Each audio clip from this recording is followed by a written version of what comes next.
First of all, he already introduced me, so I don't need to introduce myself, but my grandson is running the sound up there, and I told him if I get off base, just cut off the mic.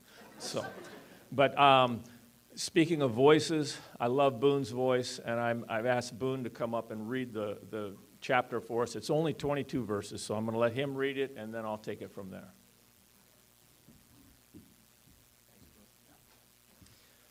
All right, if you're able, please stand for the reading of God's Word.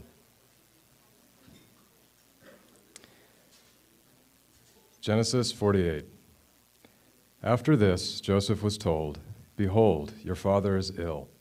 So he took with him his 2 sons, Manasseh and Ephraim, and it was told to Jacob, "Your son Joseph has come to you." Then Israel summoned his strength and sat up in bed. And Jacob said to Joseph, "God Almighty appeared to me at Luz and in the land of Canaan and blessed me, and said to me, 'Behold, I will make you fruitful and multiply you, and I will make of you a company of peoples, and will give this land to your offspring after you for an everlasting possession.' And now your 2 sons, who were born to you in the land of Egypt before I came to you in Egypt, are mine. Ephraim and Manasseh shall be mine, as Reuben and Simeon are. And the children that you fathered after them shall be yours. They shall be called by the name of their brothers in their inheritance. As for me, when I came from Padan, to my sorrow Rachel died in the land of Canaan on the way, and there was still some distance to go to Ephrath. And I buried her there on the way to Ephrath, that is, Bethlehem. When Israel saw Joseph's sons, he said, 'Who are these?' Joseph said to his father, 'They are my sons, whom God has given me here.' And he said, 'Bring them to me, please, that I may bless them.' Now the eyes of Israel were dim with age, so that he could not see. So Joseph brought them near to him, and he kissed them and embraced them. And Israel said to Joseph, 'I never expected to see your face, and behold, God has let me see your offspring also.' Then Joseph removed them from his knees, and he bowed himself with his face to the earth.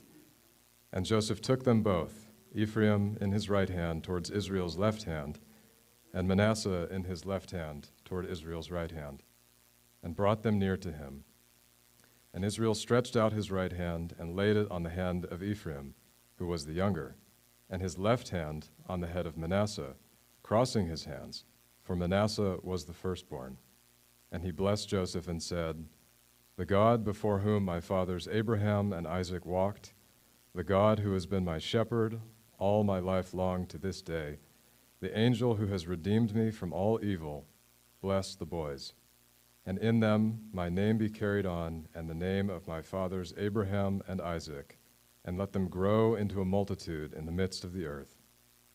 When Joseph saw that his father laid his right hand on the head of Ephraim, it displeased him, and he took his father's hand and moved it to Ephraim's head, to Manasseh's head.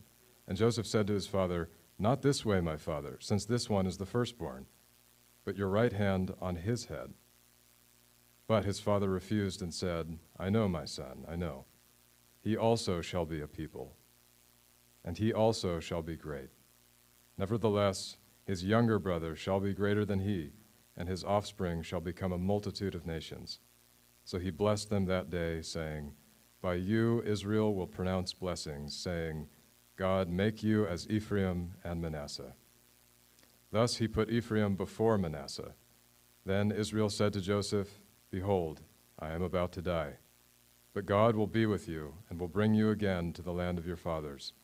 Moreover, I have given to you, rather than to your brothers, one mountain slope that I took from the hand of the Amorites with my sword and with my bow.'" This is the word of the Lord.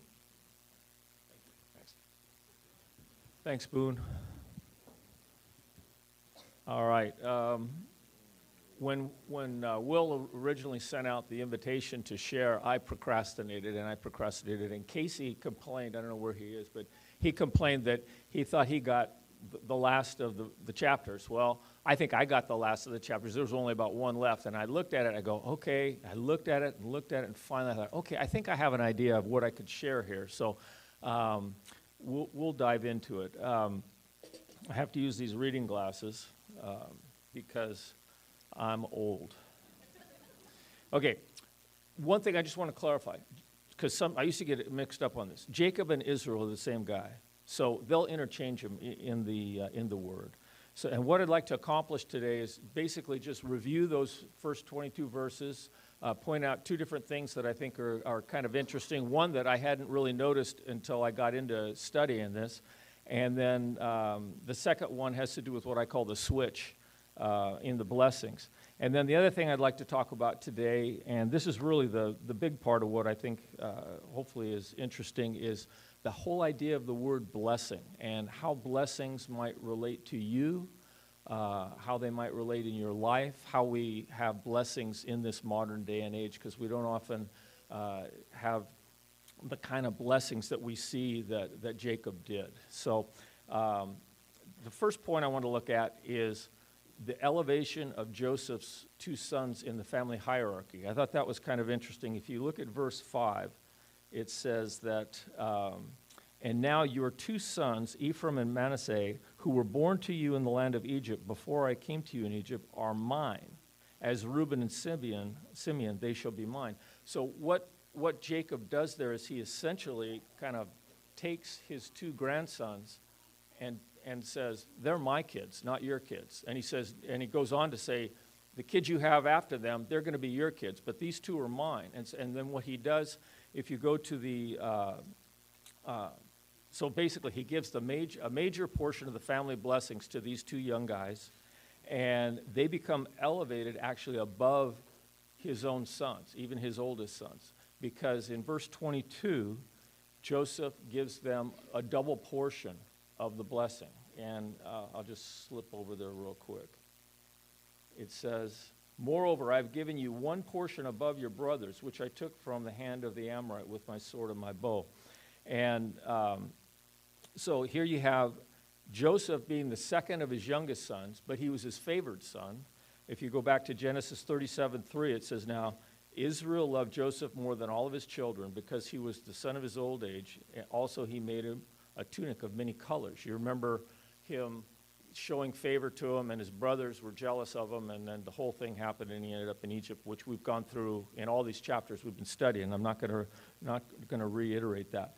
But I thought it was interesting that he had elevated those two grandsons so high in the hierarchy of the family. And the hierarchy in families in that time was, we don't see it as much here, I don't think, but it is still done in the Middle East. There's definitely, the oldest son has not only a lot of favor, but he has a lot of responsibility.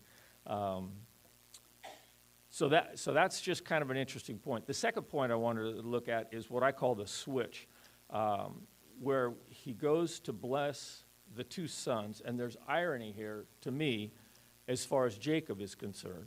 Because if you go back, we're going to go back to Genesis, if you are following along, hop to Genesis 27.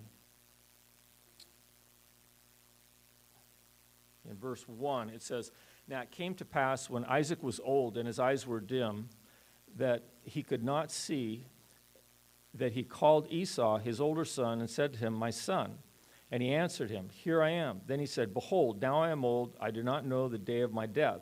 Now therefore, please take your weapons, your quiver and your bow, and go out in the field and hunt game for me, and make me savory food such as I love, and bring it to me that I may eat, that my soul may bless you before I die.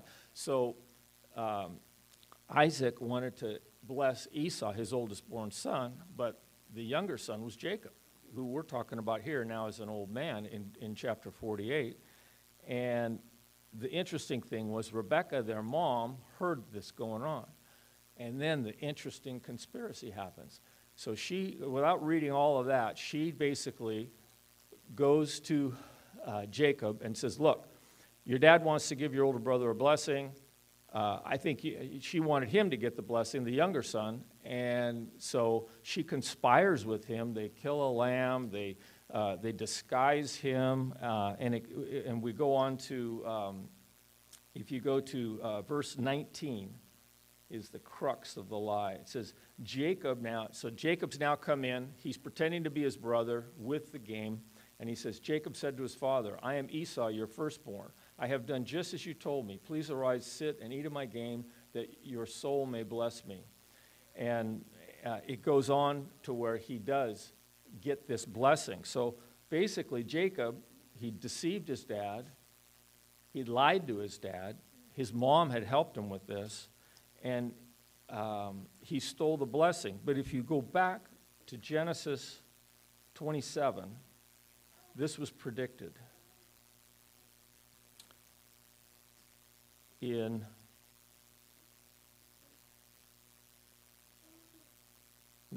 sorry. I've got myself off here.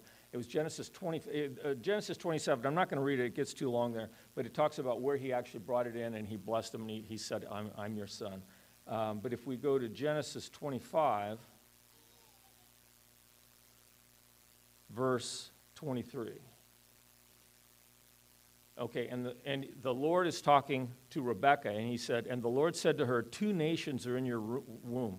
2 peoples shall be separated from your body. 1 people shall be stronger than the other, and the older shall serve the younger. So that God told Rebekah that her son Jacob was going to be have the priority over his older brother. So basically, her going through that deception, him lying and all that, actually fulfilled God's will, because that's what he said was going to happen, in that the older would serve the younger. So the younger person being Jacob. There's another reference to it in Romans 9 where it just rehashes what happened there. But now if we go back to Genesis 48, it says in verse 14, it says, then Israel stretched out his right hand and laid it on Ephraim's head, who was the younger, and his left hand on Manasseh's head, guiding his hands knowingly, for Manasseh was the firstborn. And so Israel knew that he was going to bless the younger with his right hand. The key is the right and the left hand. The right hand should have gone in tradition to the older and have him receive the major blessing. And Joseph, in verse 17, he was displeased with his dad, and he tried to actually take his dad's hands and move them the other way, and to correct what he saw as a wrong in the blessing of blessing the younger with the right hand rather than the older. And in verse 19, Israel tells Joseph that he did the blessing on purpose. He said, the younger will be greater than the older, but they're both going to be great. And in verse 21, then Israel tells Joseph that he'll go back from Egypt to the land of his fathers, and that he has given him, which I already read, that one portion above his brothers.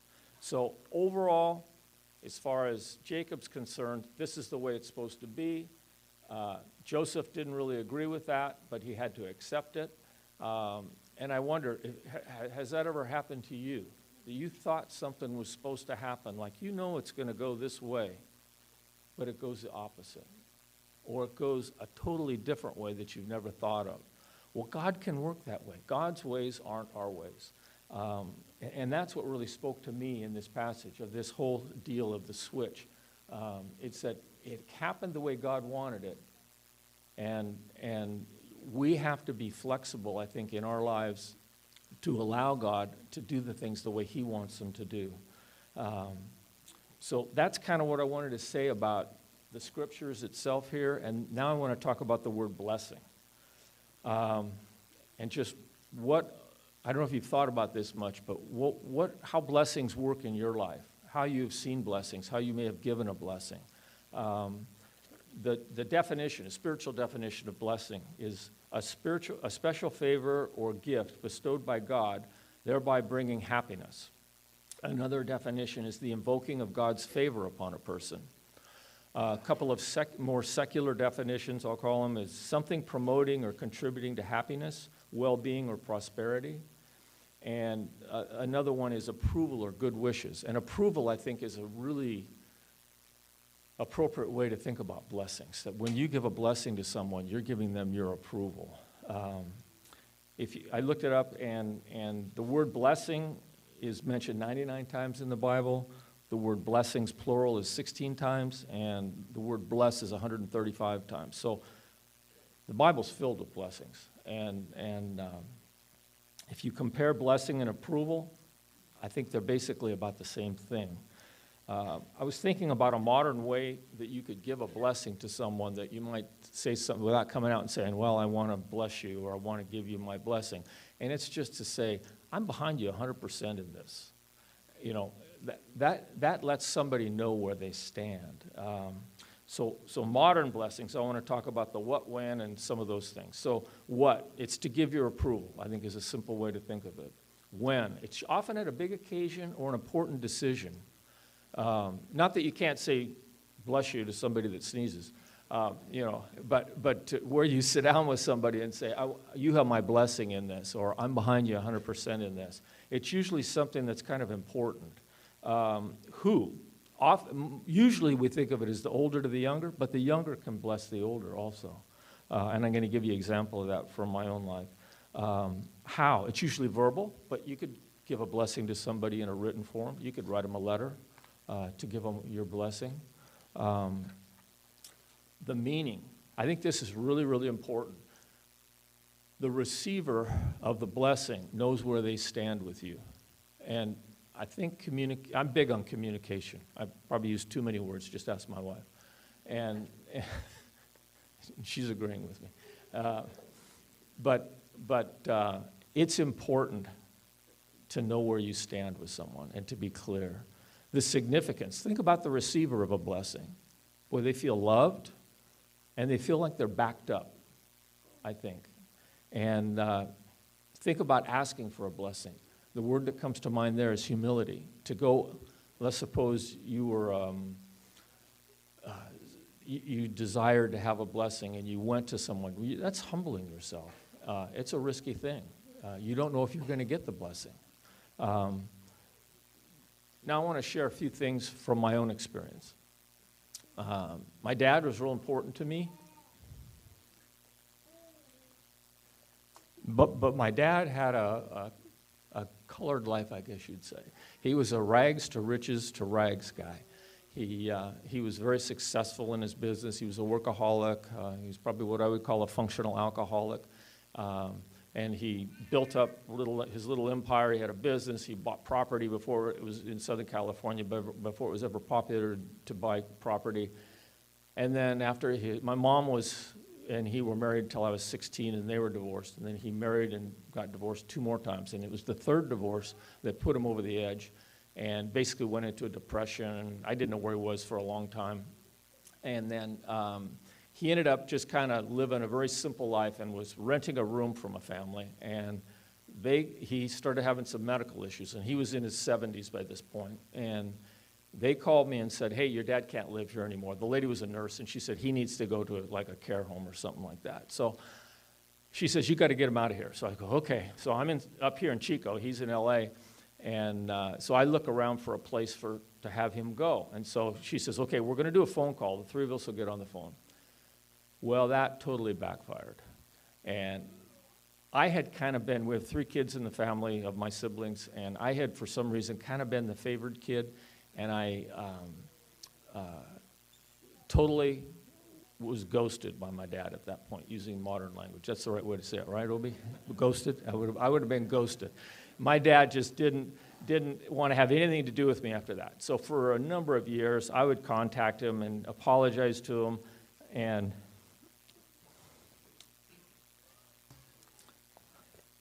this is a little hard. My dad was the master of the short letter. And to show you how important it is, I still have the letter.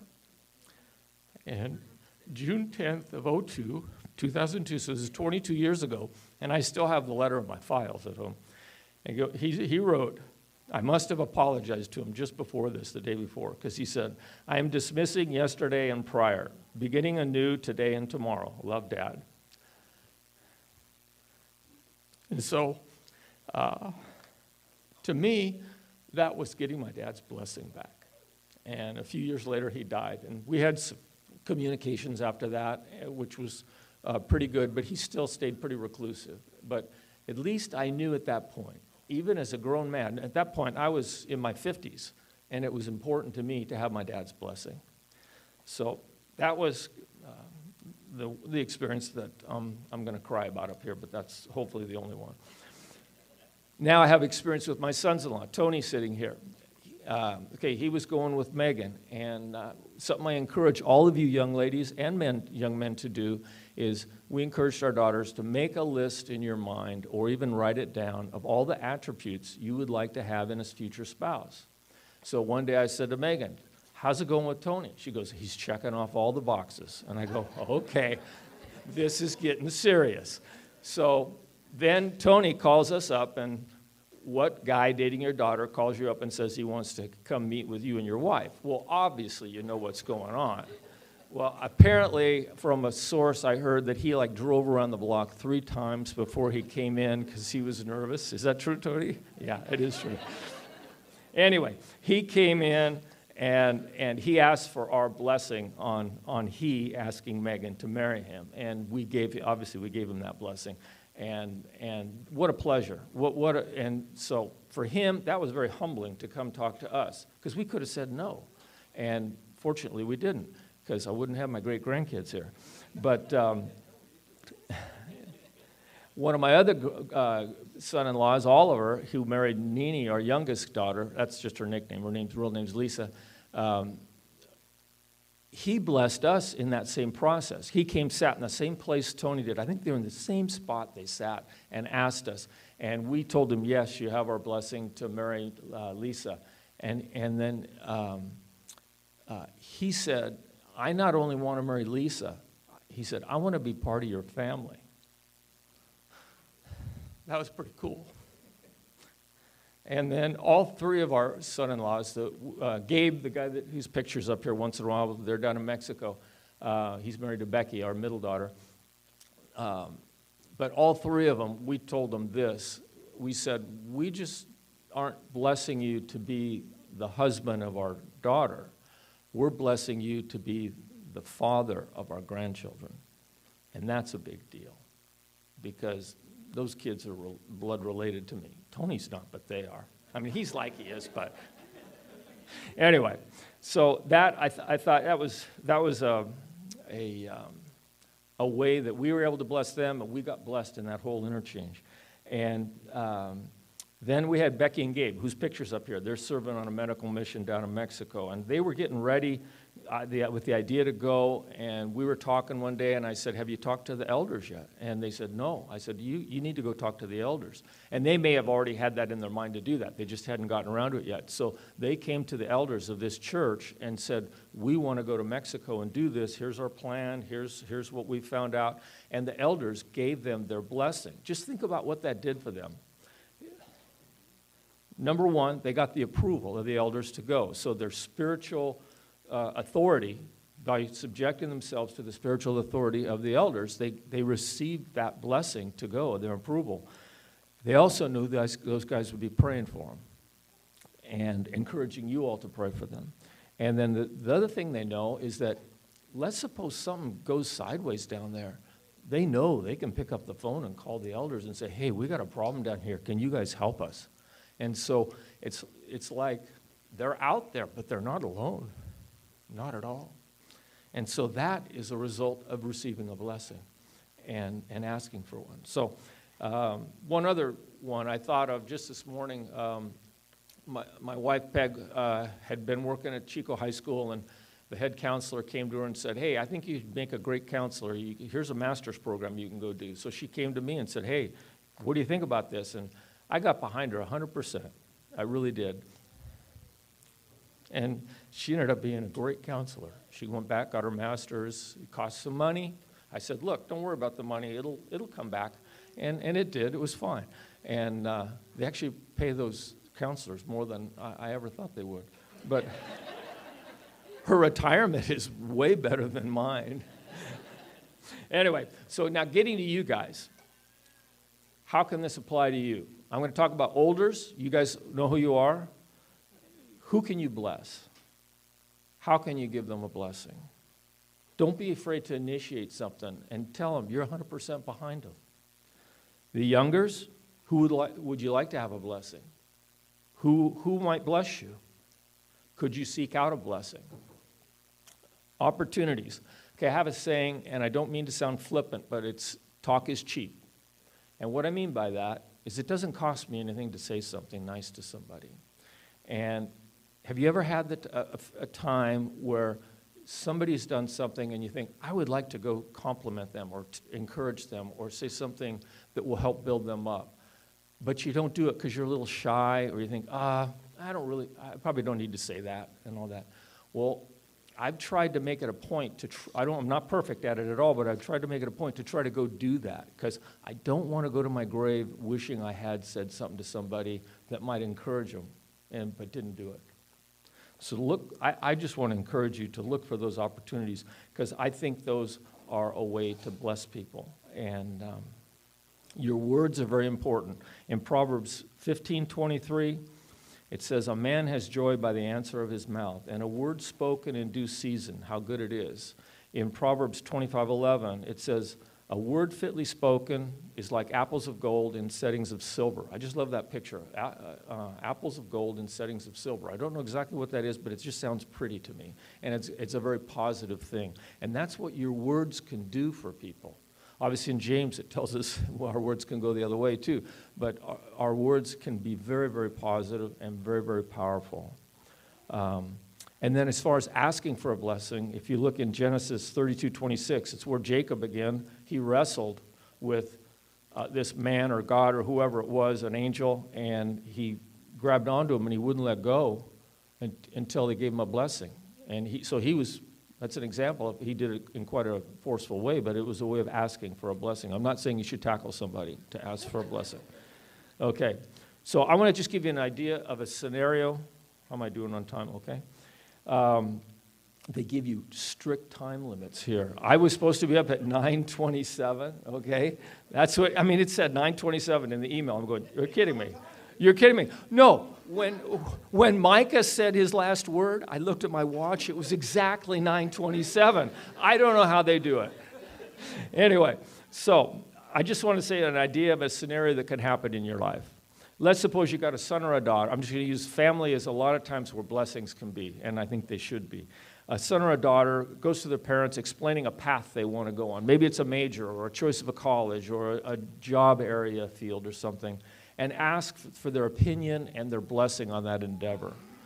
Okay, first of all, what if the blessing isn't given? Megan could have come to us. She was great at math. She was going to major in math. But what if just before her freshman year she said, I really can sing, and I think I can act. I'm going to go hang out in Hollywood and try to get into the movies. Well, we may not have given our blessing on that. Maybe, but maybe not. So anyway, but if you ask for a blessing, be prepared that you might not get it. You might get some good advice, though, and it's a humbling experience to go ask for a blessing. But let's suppose the blessing is given. It shows value and respect, first of all, to the person that was asked for the blessing. Let's suppose it's the parents. The child goes to the parents and says, I want to do this. Do I have your blessing in it? Are you behind me 100%? And that is showing value and respect to the parents. And if the blessing's given, it gives great confidence to the person who received the blessing. And as to going on their path, they go, oh, good. I'm not the only one that thinks this is a good idea. Mom and dad think it's a good idea, or an uncle or an aunt or a grandparent or whoever it might be, or some other person. It might be a pastor or someone that you go to ask their advice and ask for their blessing. And the other thing they know is that they're going to be backed up if difficulties arise. Because if you've given somebody your blessing on something they're doing, you need to be ready to help them if they need help or advice down the road. It's not necessarily just a one and out type thing. I see it as a continual thing, as being part of their life. So today, as you leave, I just encourage you to kind of think about it, ponder what blessings are and how they might be in your life, and how you might bless somebody at some point. So that's all I have to say. Thanks.